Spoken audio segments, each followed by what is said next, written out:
예, 지난주에 이어서 우리 요한서신서 살펴보도록 하겠습니다. 오늘 좀 살펴볼 내용은 지난주에 그 분리주의자들 이야기를 했었는데 그들이 가지고 있었던 사상이 이 가현주의, 가현설이라고 이야기를 했습니다. 가현설이 무엇인가 이런 부분들을 조금 살펴보기를 원하고요. 그리고 전반적인 요한서신서 세 권이 가지고 있는 목적들 좀 살펴보고, 그리고 요한일서 1장 2장까지 좀 살펴보도록 하겠습니다. 가현설이 뭐냐? 이 도세티즘이라고 이야기하는데요. 이 도세티즘이라고 하는 단어가 헬라어 도케오에서 왔습니다. 이 헬라어 도케오라고 하는 것은 뭐뭐인 것처럼 보이다라고 하는 의미를 담고 있습니다. 그래서 예수님이 육신으로 오신 것이 아니고 육신처럼 보이다. 이게 이제 핵심적인 진술 내용이죠.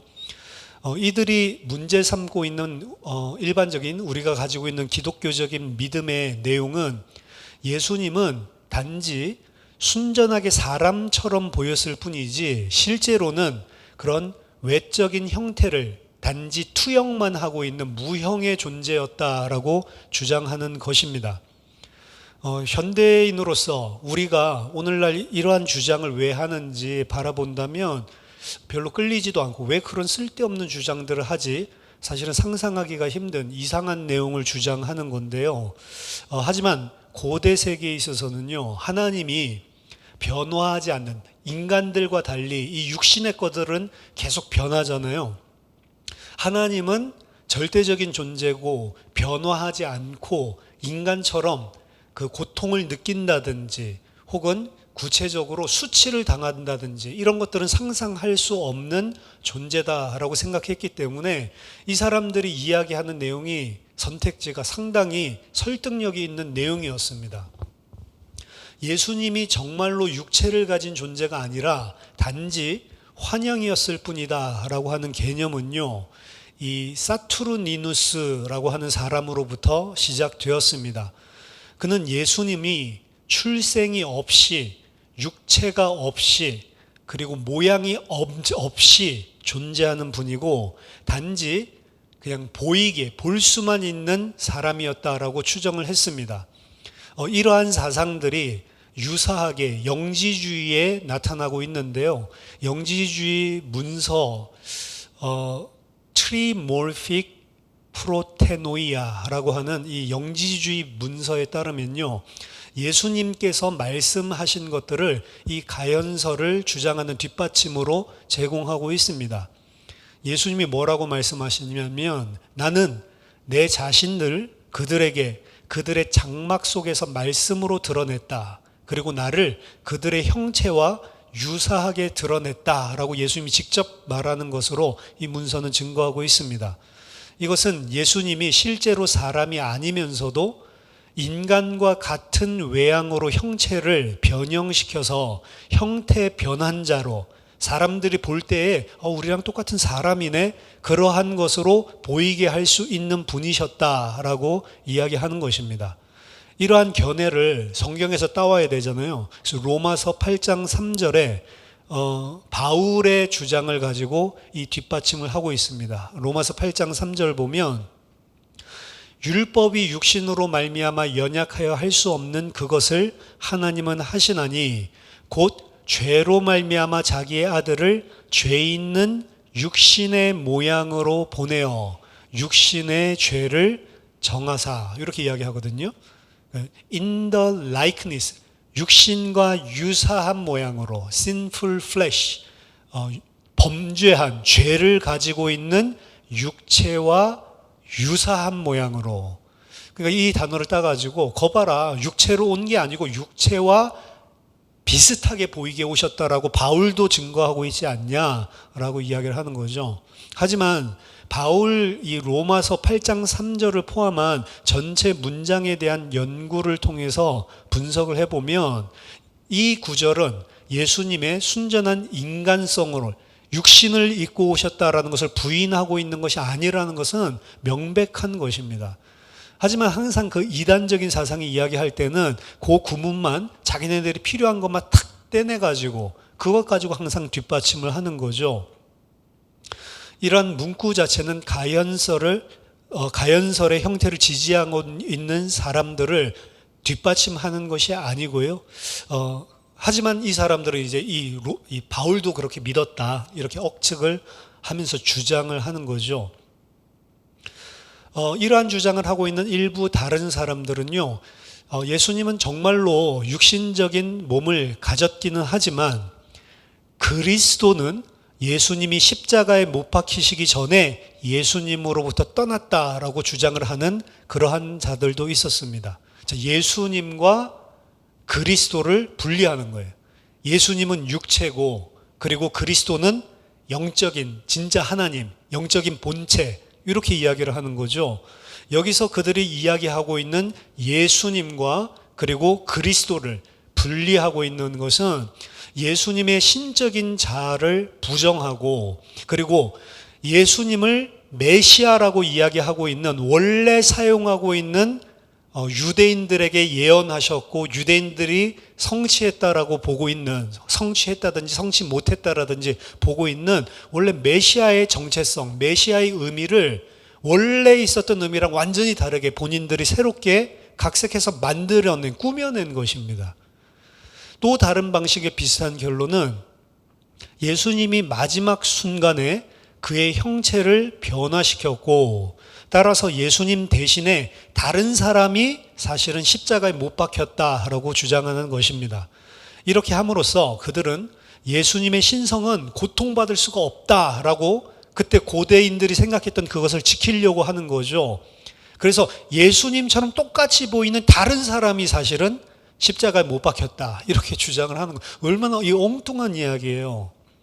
근데 최근에 보면은 예수님과 그리스도를 분리하는 이런 이상한 이 사람들이 이야기했던 사상을 그대로 막 증거하는 사람들도 있고, 그것을 들어보고 예수님은 육신 죄고 그게 하나님이 아니고 그리스도가 오셔야지 되는 거다, 이거 분리시키는 이런 이야기들을 하는 사람들을 전 최근 한 1, 2년 동안 봤거든요. 이미 1세기 때에 있었던 다 이단 사상들이란 말이에요, 사실은. 그리고 그게 영지주의적인 이런 사상들이랑 결부되어 있는데, 거기서 이야기하는 핵심은 뭐냐면 육체는 악한 것이라고 규정을 하고 있기 때문에 육체가 되면 안 되는 겁니다, 무조건 하고. 예수님은, 그리스도는 육체가 될 수 없는 거죠. 예수님은 그리스도가 아니다라는 이야기예요. 결국에는 예수님과 그리스도를 분리시키는 거는 예수님은 그리스도가 아니다, 예수는 이 땅에 죄를 가진 육체이기 때문에 십자가에 죽어야 되는 거고 그리스도가 오셔야 되는 거다. 그래서 그 그리스도는 온전한 영이신 육체가 없는 성령을 그리스도다, 뭐 이런 식으로 막 주장을 하는데, 그거 들으면서 와, 이걸 몰랐구나, 이렇게 이야기를 하는데요, 이미 1세기에도 이런 주장을 하는 이단들이 존재를 하고 있는 거라니까요. 그래서 예수님은 신이기 때문에 아까 전에 이야기했죠. 변하지 않고 고통이나 수치를 당할 수 없는 존재다라고 하는 것을 맞추기 위해서, 그럼 예수님 십자가에 달려 죽었는데 어떻게 된 거냐? 아니, 그거 예수님 아니야 라고 주장을 하는 겁니다. 따라서 신성은 고통을 절대로 느낄 수 없는 것이고, 신성은 절대로 수치를 받을 수 없는 것이기 때문에 하늘에 계신 아버지께서 그가 십자가에 못 박히시기 전에 그 천상적인 그리스도를 틀림없이 거기에서 빠져나오게 하고, 그럼 십자가에 달려 죽은 건 뭔데요? 예수님처럼 보이는 다른 사람이다, 이렇게 엉뚱한 주장을 하는 겁니다. 근데 이게 상당히 매력이 있었다고. 왜? 그때 당시에 사람들이 가지고 있던 신관에 맞거든요, 이 이야기가. 그러니까 이제 이 이야기를 억지로 주장을 하는 겁니다. 자, 이러한 믿음은요, 그때 당시에 사실은 세상적인 세속사회에서 전례가 없었던 것이 아니었습니다. 로마의 시인 오비드는요, 줄리어스 시저의 살해에 대한 이야기를 하는데, 줄리우스 시저가 이제 칼에 찔려서 브루투스가 절친이 사실은 찔러 죽였죠, 배반하고. 근데 줄리우스 시저를 신격화한단 말이에요. 그러니까 신격화된 그가 칼에 찔려서 죽거나 고통을 당하거나 이게 말이 안 되기 때문에 이 오비드가 이렇게 이야기합니다. 시저는 죽은 게 아니고 살해 바로 전에 여신 베스타가 그를 채갔고 시저 대신에 시저와 똑같이 생긴 닮은 육체를 그 자리에 놔뒀다라고 주장을 합니다. 지금 이게 그 똑같은 이야기죠, 사실은. 따라서 칼에 찔려 죽은 것은 시저가 아니고 시저와 똑같은 다른 육체, 그림자였다. 시저의 그림자였다라고 주장을 합니다. 진짜 줄리우스 시저는 그 여신에 의해서 하늘에 있는 주피터의 왕궁의 홀에 들려 올려졌다라고 이야기를 합니다. 이와 같은 주장의 또 다른 형태에서는 신들이 줄리우스 시저에게 너무나 감명을 받아서 그의 영혼을 그 신들이 그 시저의 영혼을 하늘로 데리고 먼저 올라갔고 암살 당하도록 남은 것은 단지 그의 그림자와 같은 육체의 흔적, 자아의 흔적일 뿐이었다라고 주장을 합니다. 지금 이러한 신은 고통을 당할 수 없고, 그리고 신은 고통을 느껴서도 안 되고, 신은 수치를 당해서는 안 된다라고 하는 개념이 줄리우스 시저를 육체로 죽지 않았다라고 이런 식으로 주장을 하고 있는 거예요. 우리는 지금 이와 같은 줄리우스 시저에 대한 로마인들의 견해가 예수님의 십자가의 수치스러운 죽음의 고난을 실제로 겪었을 리가 없다라고 똑같이 믿고 있는 자들에 의해서 지금 예수님을 성경에서 이야기해 주는 것이 아닌 세속적인 로마의 사상을 가지고 변경시키고 있는 그런 작태를 볼 수가 있는 것입니다. 이러한 가현적인 관점이 십자가에 대한 이단적인 설명들 가운데서 다른 방식으로 역할을 하고 있습니다. 케린투스라고 하는 이 악명 높은 인물이 있는데요. 이 사람은 이집트인이고 그리고 사도 요한의 영지주의적인 대적으로 알려진 사람입니다. 이 사람은 뭐라고 주장하냐? 예수님은 동정녀에게서 난 것이 아니다. 어떻게 사람이 처녀에게서 날 수가 있냐? 요셉과 마리아가 연합함으로 그 사이에서 태어난 존재다. 그럼 예수님은 뭐죠? 그냥 우리와 똑같은 인간이다. 그리스도는 예수님이 세례를 받을 때 비둘기와 같은 형태로 그 속에 내려온 것이다. 이것도 이제 예수와 그리스도를 분리하고 있는 거죠. 그리스도는 성령, 예수님은 단지 마리아와 요셉 사이에서 태어난 인간. 그 이후에 이제 성령이 임했죠. 그리스도가 임했죠. 그 이후에 그리스도는 예수님을 떠났다는 겁니다. 그럼 이제 십자가에서 죽을 때는 그 그리스도가 떠나고 누가 죽어요? 누가 고난당해요? 그냥 육체적인 마리아와 요셉 사이에서 태어난 예수님만 고난을 당했다는 거죠. 그리고 그는 하나님께서 은혜로 부활을 시켜줬다. 그건 인정을 합니다. 그리스도는 영적인 존재이기 때문에 고통을 받아서도 안 되고 느끼지 않는 상태로 영원히 분리시키고 있었습니다. 이 사람이 이제 사도 요한을 강력하게 이 사상을 가지고 공격했던 그런 케린투스라고 하는 인물입니다.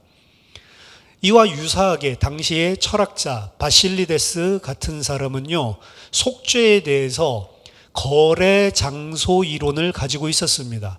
그는 뭐라고 이야기하냐면 구레네 시몬 있잖아요. 그 예수님의 십자가를 대신 지도록 한 인물이요. 구레네 시몬이 예수님의 십자가를 대신 졌다라고 하는 구문을 인용해서 구레네 시몬이 바로 예수님의 모습으로 변형되어서 십자가에 달려 죽었다라고 주장을 합니다. 예수님은 시몬의 모습으로 변형됐고요. 시몬은 예수님의 모습으로 변형돼서 이제 그 구레네 시몬이 십자가를 지고 갔을 때 그때 어느 순간 이제 바꿔치기가 일어났다는 거예요. 그래서 예수님은 시몬이 돼서 십자가에 안 달리고 이제 시몬이 돼서 예수님 십자가에 달리는 걸 보고 있었고, 예수님의 모양을 하고 있는 시몬이 예수님 대신에 십자가에서 처형됐다라고 이야기를 하는 거죠. 마치 예수님처럼 보이지만 그것은 예수님이 아니고 그것은 바로 구레네 시몬이었다라고 이야기를 합니다. 이레니우스에 의하면 바실리데스는 다음의 사실을 믿었다고 합니다. 예수님은 이 땅에 사람으로 나타났고 기적을 행하셨다. 반면에 그 자신은 죽음의 고난을 당하지 않았고 억지로 십자가를 지고 가게 했던 구레네 사람인 시몬이 그 대신에 고난의 죽음을 당했다. 따라서 시몬은 예수님의 모양으로 변형되었고 사람들은 무지와 오류로 인해서 시몬을 예수님 것처럼 착각을 했고 그를 십자가에 못 박아 죽인 것이다. 예수님은 시몬으로 변형돼서 옆에서 그 꼴을 보면서 그들을 비웃고 계셨다. 나 여기 살아있는데 속았구나 이러면서 비웃고 있었대요. 그가 눈에 보이지 않는 능력이었고 태어나지 않은 하나님의 마음이었기 때문에 그는 그 자신을 자기가 기뻐하는 대로 변형시킬 수가 있었고 그렇게 하심으로 그를 보내신 이에게 올라가셨다. 하늘로 올라갔다는 거죠. 그는 모든 자들에게 보이지 아니하시며 붙잡힐 수 있는 분이 아니시기 때문에 거기서 그 하늘에서 그들을 비웃고 계셨다. 따라서 이것을 아는 자들은 이 세상을 형성한 나라들로부터 자유케 되는 것이다. 따라서 십자가에 달리신 그를 고백하는 것은 우리에게 부여된 의무가 아니다. 우리가 고백해야 할 것은 사람의 모양으로 오셨고 십자가에 달렸다고 생각되어지는 예수라는 분이다. 그러니까 사람의 모양으로 오신 것처럼 십자가에 달린 것처럼 하신 예수를 믿는 것이지 십자가에 달리신 예수를 믿는 게 아니다 라고 주장을 합니다. 그는 아버지에 의해 보내주셨고 이러한 은혜 베푸심을 인해서 그는 세상을 만든 자의 일, 이 세상을 구성하는 자들, 세상의 죄인들의 일을 파괴하실 것이다. 이게 바실레우스가 이야기하는 내용이라고 합니다. 똑같은 관점이 2세기의 영지주의적 문서에서도 등장을 합니다. 영지주의 문서 중에 중요한 어떻게 지대한 영향을 끼쳤던 그러한 논문들이 있었는데요. 그 세 가지 논문들 중에 그중에 두 번째 논문에서 이러한 부분들을 더 온전하게 묘사를 하고 있다라고 이야기합니다. 여기서 주장하고 있는 내용들을 보면요. 예수님이 이렇게 말씀하시는 겁니다. 그들이 일어났다라고 생각하고 있는 나의 죽음은, 이 예수님이 말하는 거예요. 그들이 일어났다라고 생각하는 예수의 죽음은 그들의 오류와 소경됨 속에서 그들에게 일어난 일이다. 왜냐하면 그들은 그들의 사람을 그들의 죽음으로 못 박았기 때문이다. 그들 중에 있는 사람 한 명을 못 박았기 때문이다. 그들의 마음은 나를 보지 못했다. 왜냐하면 그들의 귀는 멀었고 그들의 눈은 소경이 되었기 때문이다. 그들이 이를 행함으로써 그들은 그들 자신을 정죄하였다. 그러니까 십자가에 죽은 건 누구라고요? 그들 자신과 똑같은 죄인, 그들 자신을 죽인 것이다. 내가 죽은 게 아니고. 근데 그게 예를 들어서 우리도 똑같이 이야기하잖아요. 예수 그리스도께서 십자가에 못 박아 죽은 것은 내가 죽는 것이다. 이 똑같은 이야기를 하잖아요, 사실은. 근데 그거를 실제로 육체적으로 거기에서 달려 죽은 분은 예수님이 아니고 실제로 변형된 나 자신이라는 거예요. 예수님이 이 이야기를 하는 겁니다. 근데 그들은 자기 자신을 십자가에 못 박아 죽이면서도 눈이 멀고 귀가 멀어서 그 사실을 멍청하게도 보지 못했다는 거죠. 그들은 나를 처벌하는 것처럼 보았지만 실제로는 그들 자신을 처벌한 것이었다. 나는 그것은 내가 아니었고 다른 자, 그들의 아버지였다. 사탄을 이야기하는 거죠. 담즙을 마시며 초를 마시는 것은 내가 아니었다. 그들은 막대기로 나를 쳤다. 하지만 그것은 내가 아니고 다른 자, 곧 그의 어깨에 십자가를 졌던 시몬이었다. 이 구레네 시몬을 또 이야기하고 있습니다. 그들이 가시관을 씌우고 조롱했던 자는 내가 아닌 다른 자였다. 나는 이 세상의 집정관들의 모든 부와 그들의 잘못의 후손들, 그들의 공허한 영광에 대하여 높은 곳에서 기뻐하고 있었다. 그리고 나는 그들의 무지를 비웃고 있었다. 나는 그들의 모든 권세를 복속시켰다. 내가 아래로 내려왔을 때 그 누구도 나를 보지 못했다. 왜냐하면 나는 나의 형체를 바꾸었고 이 형태로부터 저 형태로 계속 바꾸고 있었기 때문이다. 그러니까 예수님이 트랜스모피즘, 계속해서 모양을 바꾸면서 사람들이 예수님이 누군지 보지 못하게 이 땅에 다시 오셨다라고 이야기를 합니다. 또한 더 이상한 것을 우리는 볼 수 있는데요.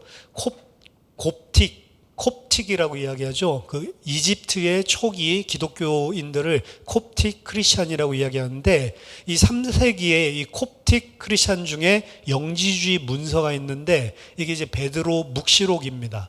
이 베드로 묵시록은 베드로의 환상을 기술하고 있는 책인데요. 여기에서 예수님은 베드로를 십자가의 처형 장면으로 이끌고 가십니다. 그리고 그 장면을 보여주는데, 그 장면의 특징은 살아계신 예수님이 그 십자가에 달려 죽이고 있는 그 광경을 보시면서 비웃고 있는 거예요. 그들의 영광의 아들이라고 하는 다른 인물이 예수님 대신 그곳에서 십자가에서 못 박히고 수치를 당하고 있고, 예수님은 베드로랑 함께 그거 보면서 비웃고 있는 장면입니다. 십자가의 그 죽임을 당하는 그 몸은 단지 귀신 들린 껍데기다라고 이야기를 하고요. 엘로힘이 사람들을 속이기 위해서 만든 것이다라고 이야기를 합니다. 반면에 살아계신 예수님은 그러한 몸을 초월해서 고통당하지도 않고 불명예를 당하지 않는 초월적인 존재로 계셨다라고 이야기를 합니다. 자, 이러한 사상은요, 심지어 이슬람 전통에서도 나타납니다. 이슬람 전통에서 이야기하는 십자가의 묘사 또한 가현적인 성격을 띠는데요. 이슬람이 예수님 이야기 안 하는 게 아닙니다. 이슬람에서도 전통을 따라서 예수님을 이야기하거든요. 단지 메시아가 아니고 선지자 중에 한 명이라고 이야기를 하고 있습니다. 이 이슬람의 전통은 알라가 예수를 죽임을 당하거나 십자가에 못 박히는 것을 허락하지 않았다라고 부인합니다. 알라가 그렇게 할 수 없다는 거죠. 이슬람에서 위대한 선지자로 간주되고 있는 이 예수는 단지 사람들에게 죽은 것처럼 보였을 뿐이라고 주장합니다. 실상은 알라가 예수님을 하늘로 데리고 올라갔다라고 이야기를 합니다. 무슬림에서도 이 똑같은 가연설을 이야기하고 있는 거죠. 자, 이러한 다양한 가연설은요, 초기 기독교 공동체의 변두리에 만연하고 있었던 사상이었습니다. 그리고 때때로는 심지어 기독교 공동체를 직접적으로 침투하기도 했습니다. 이 사실이 요한 서신서에서 드러나고 있는 거예요.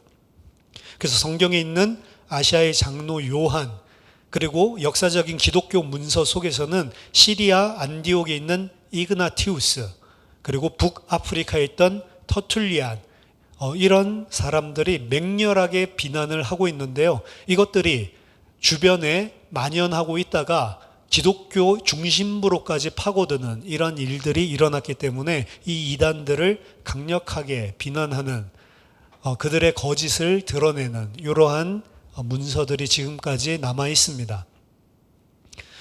거기 쓴 이런 초대 교부들이 쓴 편지를 보면 이렇게 이야기합니다. 명백하게 그리스도가 육체로 오셨음을 부인하는 자는 적그리스도입니다. 그는 육체가 단순히 그리고 절대적으로 사실이라는 것을 선언함으로써, 그리고 그 사실이 명백한 그 자체의 성질로 취함으로써 성경은 그들이 이야기하는 구분되는 모든 다른 자들과 그들의 이론을 향해 맹격을 날리고 있습니다. 성경이 이야기한 대로 순전하게 육체로 왔다라는 사실을 성경은 이야기하고, 그것을 어떠한 형태로든지 부인하려고 하는 작태는 성경과 배치되는 적그리스도 사상이다라는 것을 이야기합니다. 자, 이 요한 서신서가 전체적으로 어떤 장르고 어떤 목적을 담고 있냐. 자, 요한 서신서 장르와 목적에 대해서 잠깐 살펴보면, 이 장르는요, 이 요한 서신서들을 세 개를 다 한 덩어리로 묶어서 그냥 한마디로 할 수는 없습니다. 왜냐하면 세 개의 서신서는 같은 저자에 의해서 한 패키지를 이루고 있기는 하지만, 우리가 앞에서 살펴본 대로 각각은 고유한 자기만의 그러한 요소들을 지니고 있기 때문입니다.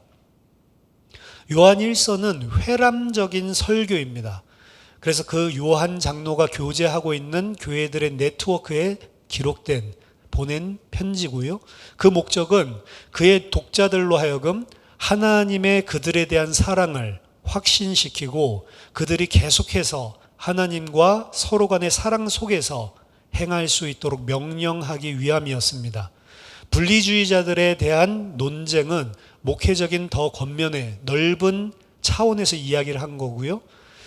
실제적으로 이야기하고 있는 핵심 내용은 그들이 가지고 있는 하나님에 대한 사랑을 확신시켜주고 확신할 수 있도록, 그리고 그들이 그 사랑 안에서 계속 행하라라는 것을 명령하기 위한 권면이죠. 그래서 그 권면은 생명의 말씀의 증언에 굳게 서 있으라라고 권면을 하고, 하나님의 사랑의 안전 안에 안식하고 쉼을 얻으라, 그리고 하나님의 자녀의 신분을 포용하라라고 하는 권면을 주로 하고 있습니다. 요한 2서는요, 요한 1서에서 다루고 있는 내용들을 사실은 반복적으로 다루고 있습니다. 하지만 이 편지는 특정한 교회에 기록된, 교회에게 보내진, 특정한 한 교회에게 보내진 편지이고요. 여기에서는 수신자들에게 계속해서 진리와 사랑 안에서 행할 것을, 그리고 최근에 떠나간 분리주의자들, 아까 이야기했던 가연주의적인 성격을 가진 자들이죠. 그들이 이제 공동체에 파고들 수 있기 때문에 거기에 대한 경고를 하고 있습니다. 그러니까 그 분리해서 나간 자들이 다른 교회도 침투하려고 시도하려는 이런 낌새가 있기 때문에 미리 경고하기 위해서 쓰여진 것이 요한 2서입니다. 요한 3서는 세 가지 목적을 크게 가지고 있는 건데요. 개인 서신이죠. 그것은 가이오의 후원을 공고히 하는 우정의 편지다라고 장르를 이야기하기도 하고, 데메드류에 대한 칭찬의 편지다라고 이야기하기도 하고, 디오드레베의 불친절과 그리고 불복에 대한 경고의 편지다라고 이야기하기도 합니다. 자, 이상이 전체적인 이제 비평적인 내용을 다 살펴본 거고요. 오늘은 이제 요한 1서의 주장 내용들을 1장, 2장만 크게 5부분으로 나눠서 살펴보도록 하겠습니다. 먼저 1장 1절에서 4절까지죠. 서신서의 서론 부분입니다. 요한 1서는 복음서의 서론에서 등장하는 주제를 반복하면서 시작하고 있습니다. 요한은 생명의 말씀에 대하여 우리가 들은 것, 본 것, 손으로 만진 것에 대하여 이야기를 합니다. 이것은 1차적으로 예수님과 함께 있었던 그런 실제적인 증인으로서 이야기하는 거죠. 직접 눈으로 보고 귀로 듣고 심지어 손으로 만진 것. 요한 1서를 받는 교회들과는 다른 1차적인 예수님과의 직접적인 관계가 있었음을 이야기하고 있습니다. 여기는 감각적인 모든 경험과 동사가 등장을 하고 있습니다. 듣는 것, 보는 것, 만지는 것. 이것을 쓰려고 하는 것은 예수님이 육체적으로 오셨다라고 하는 것을 서론에서부터 강조하고 있는 것입니다. 가연주의자들이 이걸 부정하니까요. 요한은 아버지로부터 우리에게 오는 생명, 영원한 생명에 대해서 서론에서 증언하고 선포하고 있습니다. 예수님은 다가오는 하나님의 시대의 인격체, 즉 하나님 자신의 생명이면서 동시에 하나님으로부터 세상에게 오는 생명의 선물이다 라고 이야기를 합니다. 이에 더하여서 아버지와 아들의 교제는 이제 예수님을 알고 신뢰하고 사랑하는 모든 자에게로 확대되었음을 이야기하고요. 요한은 이것을 그의 독자들에게 쓰는 것을 기뻐하고 있습니다. 1장 5절부터 2장 2절까지는 대속의 메시지를 핵심 내용을 하고 있는데요. 1장 5절에서 10절까지는 요한은 첫 번째 하나님에 대한 기술을 제공함으로써 메시지를 설명하고 있습니다. 하나님은 빛이시다. 그러므로 그 안에는 어두움이 전혀 없다라고 하나님에 대한 첫 번째 기술을 제공하고 있습니다. 이것은 5가지 조건절을 기반으로 하고 있는 그 하나님과 네가 정말로 사귐이 있는지, 교제를 하고 있는지에 대한 일종의 그 시험, 확인을 이끌고 있습니다. 만약에 우리가 그 하나님, 빛이시고 그 안에 어두움이 전혀 없으신 그 하나님과 사귐이 있다라고 한다면 우리는 어둠 속에서 행하지 않는다라고 이야기를 합니다. 그리고 두 번째로는 만약에 우리가 빛 가운데서 행하고 있다면 우리는 하나님과 함께 사귐이 있는 자이고 예수의 피는 우리를 죄로부터 정결케 한다. 그리고 세 번째, 만약 우리가 죄가 없다라고 한다면 그것은 우리를 스스로 속이는 것이다. 만약 우리가 죄를 고백하면 네 번째죠. 하나님은 신실하셔서 우리를 용서해 주신다. 그리고 다섯 번째, 만약 우리가 죄가 없다고 한다면 우리는 하나님을 거짓말쟁이로 만드는 것이다. 자, 요한은 죄가 없다라고 주장하고 있고요.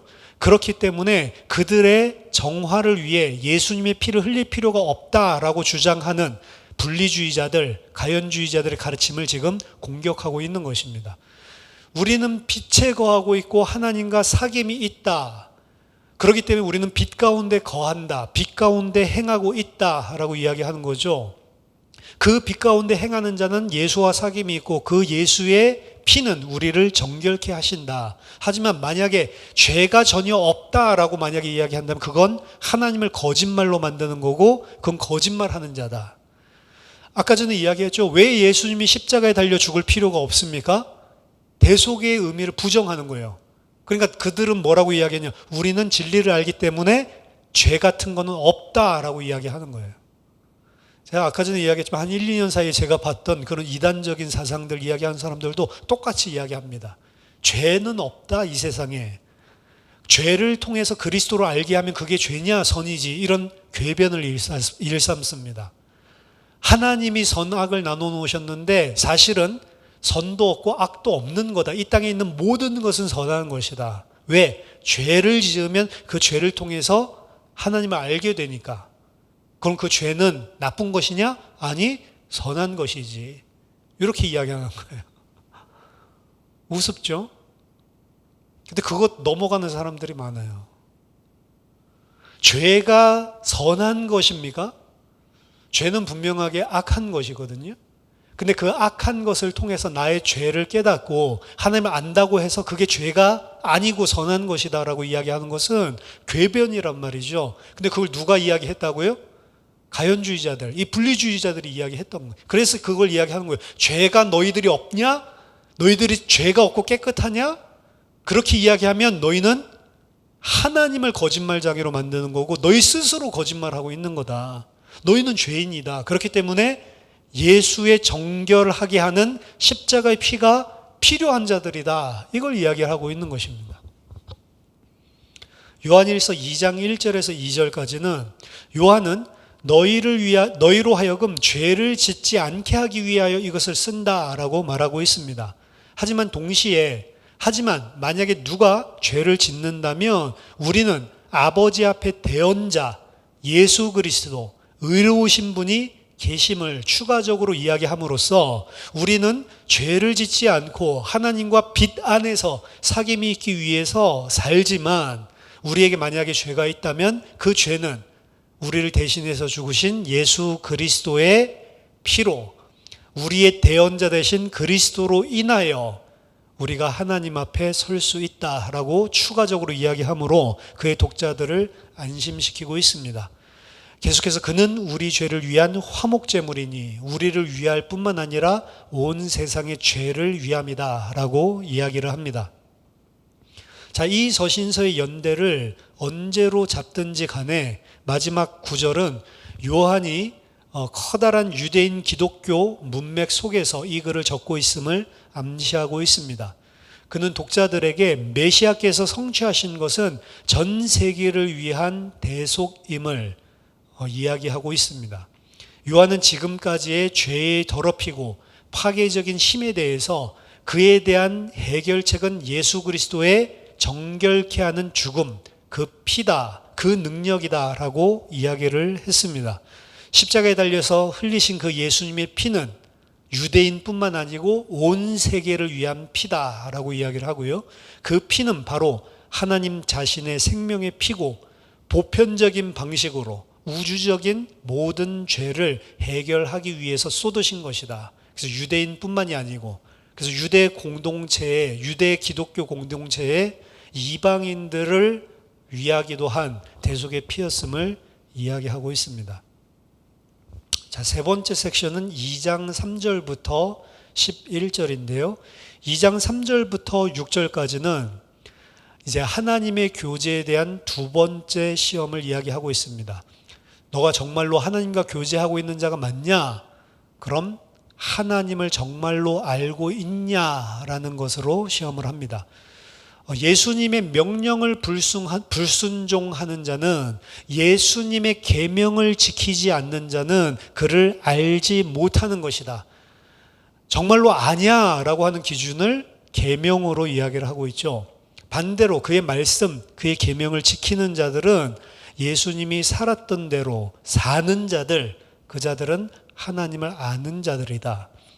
그들은 그들이 그리스도 안에 살고 있음을 알고 하나님의 사랑이 그들 안에 성취되었고 그들을 온전하게 만든다라고 이야기를 합니다.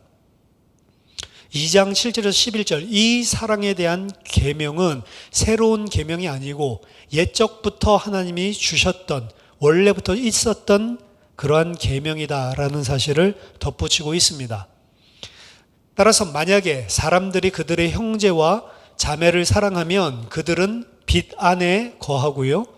만약에 그들이 그들의 형제 자매를 미워한다면 그들은 어두움에 거하는 것이다. 모든 다른 계명들은 이 사랑, 예수님 안에서 새롭게 드러난 사랑, 하나님께서 이제 예수를 따르는 모든 자들에게 그리고 그들을 통해 드러내기 위해 계획하신 그 사랑으로부터 흘러나오는 것이다. 그래서 이 사랑의 계명은 원래부터 있었고 그게 가장 근본적인 계명이다라고 이야기를 합니다. 그러니까 하나님을 정말로 안다라고 하면서 그 형제 자매들을 사랑하지 않는 자는 하나님을 모르는 자들이다라고 이야기를 하는 거죠. 그 다음 네 번째 섹션은 2장 12절부터 17절까지인데요. 2장 12절에서 14절까지 요한은 그의 권고에 대한 흐름을 확신의 말씀으로 잠시 끊습니다. 자, 2장 12절 17절까지는 전체가 인내에 대해서 권고하고 있는 거예요. 그래서 첫 번째 세트에서는요, 그들의 죄를 용서받은 자녀들에게, 그리고 그를 처음부터 알고 있는 아버지들에게, 그리고 악한 자를 이긴 젊은이들에게 말을 하고 있습니다. 죄를 용서받은 하나님의 자녀들, 처음부터 그를 알고 있는 아비들, 그리고 악한 자들을 이긴 청년들에게 이야기를 합니다. 두 번째 세트는 마찬가지로 세 가지 대상자들에게 아버지를 아는 자녀들, 태초로부터 계신 이를 아는 아비들, 그리고 그들 속에 하나님의 말씀을 가지고 강한 청년들에게 이야기하고 있습니다. 자, 이 세 가지를 두 세트로 이야기를 하고 있는 것들은요, 서술적으로 너희가 그렇게 해야 된다, 목회적인 명령이 아닙니다. 이것들은 분리에 의해서 충격받은 공동체 구성원들에게 너희들은 죄를 용서받은 자요, 처음부터 아버지를 알고 있는 자요, 악한 자들을 이긴 자들이다. 너희들은 태초에부터 계신 이 아버지를 알고 있는 자들이고 그 말씀을 가지고 승리한 강한 자들이고, 그리고 너희들은 하나님을 알고 있는 하나님의 자녀들이다 라는 사실을 이야기하고 있는 거예요. 아마도 그 공동체들이 교회가 분리되면서 상당히 낙심도 하고요, 그리고 이것이 어쩐 일인가 라고 해서 상당히 충격받았던 상태에 있었던 것 같습니다. 근데 그들에게 원래 너희가 가지고 있었던 그 믿음, 그것을 보았을 때 너희들은 하나님의 자녀, 하나님을 알고 있는 자들이 분명하다라고, 그들이 믿음의 가족으로 남아있다라는 사실을 강력하게 상기시키고 있는 것입니다. 2장 15절에서 17절, 믿음의 가족들에 대한 사랑의 반대는 결국에는 세상을 향한 사랑임을 이야기하고 있습니다. 비록 요한에게 있어서 세상 또한 하나님의 구원을 예수 그리스도께서 그들 또한 위해서 대속을 이룬 사랑의 대상이기는 하지만 그들은 여전히, 그 세상은 여전히 흑암의 세력, 잘못된 욕망의 근원지로 남아있는 것입니다. 세상과 그 유혹은 잠시적인 것이지만 하나님의 뜻을 행하는 자는 이미 장차 다가올 세상의 생명을 소유한 자다라고 이야기합니다. 자, 2장 18절에서 27절에서는 분리주의자들에 대한 맹비난을 하고 있습니다. 요한은 지금이 마지막 때라고 이야기를 하고 있습니다. 이것은 요한복음에서 이야기하고 있는 마지막 날을 대략적으로 이야기하고 있는 것으로 보입니다. 요한의 마지막 때라고 하는 주장은 이미 이 세상에 이상하고 위험한 새로운 이전에 없는 진리에서 벗어난 새로운 것들이 일어나고 있다라는 사실로 증명을 합니다. 즉 적그리스도들이 지금 일어나고 있다. 이것은 물론 바울이 이야기하고 있는 불법의 사람 혹은 요한계시록에서 이야기하고 있는 짐승 이러한 것들을 가리키는 것으로 보입니다. 요한은 사실 이미 많은 적그리스도가 임했음을 이야기합니다. 이 이상한 인물들은 아직 나타나지 않은 궁극적인 악의 그런 대표자들은 아니지만 그들과 동일한 그런 영적인 대상자들로 이야기하고 있습니다. 그들은 예수님을 메시아다라고 주장하고 있는 교회 공동체를 대적하고 있는 자들이다라고 이야기를 합니다. 그들은 예수님이 그리스도이심을 부인하면서 전형적인 거짓말을 하는 자들입니다. 이것은 단순히 유대인 내부에 그리스도라고 하는 직책에 관해서 예수가 그리스도냐 아니냐 이걸 가지고 옥신각신하는 것이 아니고 예수가 그리스도이심을 부인하는 것은 아버지와 아들을 부인하는 것에 상당하는 것이고 그들은 다니엘서에서 이야기하고 있었던 그런 하나님을 대적하는 자들, 그들이 바로 이 공동체의 분열을 일으킨 자들이라는 사실을 지적하면서 그들은 적그리스도다라고 이야기합니다. 적그리스도들은 그들의 거짓말과 함께 거짓말을 떠났고 그들이 이 기독교 공동체를 떠난 것, 교회를 떠났다는 사실은 그들이 처음부터 이 공동체에 속하지 않았던 자들이라는 것을 증명하는 것이다. 예수를 믿다가 따로 떨어져 나간 것이 아니고 요한의 입장은 그들 처음부터 이 그룹에 속하지 않았던 자들이다. 그 분리주의자들은 메시아, 기름 부음 받은 자를 부인하는 자들이고요. 하지만 독자들은 거룩하신 분으로부터 기름 부음을 받았기 때문에 그들은 진리를 알고 있는 자다라고 이야기합니다. 만약 그들이 태초부터 있던 진리 가운데 거한다면 그들은 아들과 아버지와 함께 밀접한 교제 안에 거하게 될 것입니다. 진리에 거한다는 것은 장차올 시대의 생명을 소유했다라는 것을 의미하고 그것을 이미 이 땅에 있지만 이미 현재에 소유하고 있다라는 사실을 의미합니다.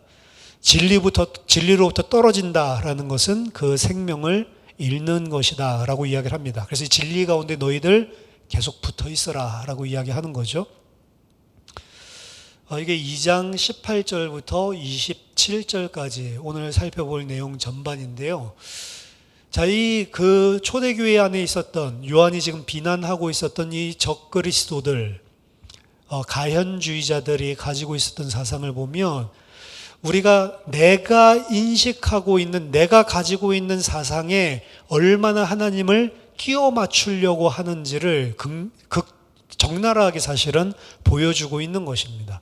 이게 이제 사실은 하나님의 말씀을 통해서 내게 있는 잘못된 것이 무너지는 게 아니고 사람들은 어떻게 하냐면 내가 가지고 있는 것을 주장하기 위해서 하나님의 말씀을 왜곡한다는 거죠. 그래서 바울이 이야기하고 있는 우리가 사역하고 있는 우리가 하나님의 일꾼으로서 일하고 있는 내용은 하나님을 아는 것을 대적하여 너희 안에 높아져 있는 모든 사상과 이론을 다 사로잡아서 그리스도께로 굴복시키고 복종케 만들고 그리스도를 대적하는 강력한 진을 그리스도의 강력으로 파하는 것, 이것이 우리가 하는 사역이다라고 소개를 하잖아요. 우리도 이러기가 쉽다는 거죠. 내가 가지고 있는 것을 가지고 사실은 하나님을 어떻게 보면 왜곡돼서 재단을 시키고 있는 것입니다. 근데 이게 좋다는 거예요. 왜 좋냐면 그 당시의 시대의 흐름과 맞으니까. 그래서 본다면 오늘날에는 이런 가연설, 똑같은 영지주의 이야기하는 사람들도 있겠지만 이건 비단 영지주의만 이야기하는 게 아니고요. 제가 봤을 때는 번영신학 이런 게 딱 지금 이 이야기랑 똑같은 겁니다. 이 세상의 물질적인 것, 육신적인 것, 세속적인 것들, 이 번영을 추구하고 그것들이 힘으로 생각을 하고 그것들을 복으로 생각하고 있는 게 기독교회 안에도 그대로 파고 들어가는 거죠. 그래서 성경을 가지고 하나님을 잘 믿으면 우리가 이런 복을 받게 돼 있는 것이다. 이렇게 치환을 하는 거죠. 하지만 여러분, 믿음이 좋은 것과 그리고 이 땅에서 풍요로운 것이랑은 아무 상관이 없습니다. 도리어 믿음이 있는 자를 부요치 못하게 하세요. 왜? 세상 사람들은, 우리 죄인들은 세상의 부요로 기뻐하는 거 너무 잘해요. 근데 하나님이 만들고자 하는 자는 그러한 부요가 없더라도 하나님, 그리스도로 인해서 감사하고 하나님 안에서 참 기쁨을 누릴 수 있는, 그리스도로 만족할 수 있는 사람을 만들어가는 게 목적이거든요. 그러려면 좋은 것 줘가지고 만족하는, 그거 세상 사람들 다 하고 있는 거, 나도 원래 그거 잘하는 거죠. 여러분, 우리가 건강하고 그리고 막 로또 터지고 그리고 내가 원하는 것들이 다 이루어지면 주일날 와서 새벽 기도 와서 안 기뻐할 사람이 어디 있어요? 근데 그게 그리스도 때문에 정말로 기뻐하는 거냐? 우리는 그렇게 착각할 수가 있는 거죠. 실제로 뭐 때문에 기뻐하고 있는데, 너무 좋은 것들을 얻었으니까, 로또 터졌으니까 그것 때문에 기뻐하면서 사실은 그리스도 때문에 내가 기뻐하고 있는 걸로 착각을 하는 거죠. 자녀가 좋은 대학에 붙으면 하나님 감사합니다. 역시 우리 하나님 최고. 하나님을 즐거워하는 것 같지만 뭘 즐거워하고 있어요? 내 자녀가 좋은 대학 간 걸 즐거워하고 있을 수가 있는 거죠. 그게 언제 드러나요? 나쁜 일이 생겼을 때 드러나는 겁니다. 결국에는 세상 사람들의 가치를 가지고, 근데 그것을 가지고 이 번영신학이 들어오니까 너무 딱 맞는 거죠. 그래서 이전에 가지고 있었던 고유의 기독교 사상을 공격합니다. 고유의 기독교 사상은 뭐냐면 이 세상의 물질을 힘삼지 않고 이 세상의 부요를 의지하지 않고 오히려 낮아지고 오히려 이 세상의 것을 버리는 것, 그런 것들을 사실은 추구했었거든요. 그런데 이 번영신학이 물들고 난 다음부터는 우리가 하나님의 자녀인데 이 땅에서 그렇게 거지같이 살라고 남겨둔 게 아니다. 하나님은 능력 있다. 그리스도인은 멋진 것이다. 이 땅에서 있는 모든 것들도 다 정복하고 다스리게 하는 거다.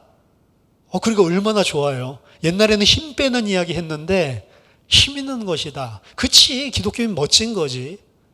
근데 그 멋진 거지라고 하는 게 뭐라고요? 세상 사람들이 이 세상 것을 의지하고 붙잡고 있는, 사실 그거일 가능성이 훨씬 높은 겁니다. 저는 하나님이 우리를 부욕해 하고 강하지 못하게 한다는 소리가 아니고, 그 부욕해 하고 강하게 하는 것을 가지고 우리가 하나님 앞에 즐거워하고 있을 때 사실은 하나님을 즐거워하는 게 아니고 세상적인 육신적인 것을 붙들고 즐거워할 가능성이 우리의 죄성을 고려해 봤을 때 훨씬 더 높다는 거죠. 그래서 하나님이 전도서에서 계속 이야기하지만 하나님의 백성에게 이런저런 일들이 교차하게 일어나는 거예요. 교차하게 일어났더니 어떻게 해요? 당장 하나님 살아계십니까? 왜 나에게 이러십니까? 언제까지 이러시렵니까? 여호와여 일어나소서, 이러고 있단 말이죠. 그게 그 애가들 아닙니까? 그래서 이 가연주의뿐만이 아니고 세상의 것들이 우리 속에 들어와서 믿음으로 사실은 왜곡시키고 있지는 않은지 그것을 항상 살펴봐야 됩니다. 그 살펴볼 수 있는 증거들을, 그 시험 기준들을 하나하나 준 거예요. 너희들이 형제들을 사랑하냐? 그렇다면 너희는 사랑 안에, 하나님 안에 있는 것이다. 너희들이 사랑하지 않냐? 그럼 너희는 하나님과 교제하지 않는 것이다. 말로만 교제하고 있는 것이다. 너희들이 빛 가운데 행하고 있냐? 그럼 하나님과 사귀는 것이다. 너희가 그럼에도 불구하고 죄인이라는 사실을 진짜로 고백하냐? 그러면 너희들은 하나님과 교제하고 있는 자들이다. 이런 기준들을 그 가연설에서 이야기하고 있는 것과 대조해서 지금 주고 있습니다. 우리들이 말씀을 통해서 말씀이 우리를 shaping, 말씀의 shaper, 우리가 어떤 사람이 되어야 되는지를 빚어주고 형성시켜주는 자가 되어야지 우리가 말씀을 shaping하면 안 되는 겁니다. 저와 여러분들이 하나님 말씀으로 바른 진리를 알고 진리 안에서 하나님과 온전한 교제가 일어나는 복이 있기를 예수 이름으로 축원합니다. 기도하겠습니다. 살아계신 하나님 아버지 은혜를 감사드립니다. 하나님의 말씀이 기준이 되게 하셔서 하나님 말씀과 다른 우리의 사상과 이론을, 우리의 하나님을 대적하여 높아진 지식을 다 무너뜨려 주시고 온전히 말씀으로 하나님과 교제하며 말씀 안에서 사랑을 베푸는 그런 주의 백성들로 세워지게 하여 주시옵소서. 세상 것을 허락하심으로 인하여 하나님을 기뻐하는 것이 아닌 하나님만을 즐거워하고 누리는 참 백성 되게 하여 주시옵소서. 예수 그리스도 이름으로 기도하옵나이다. 아멘.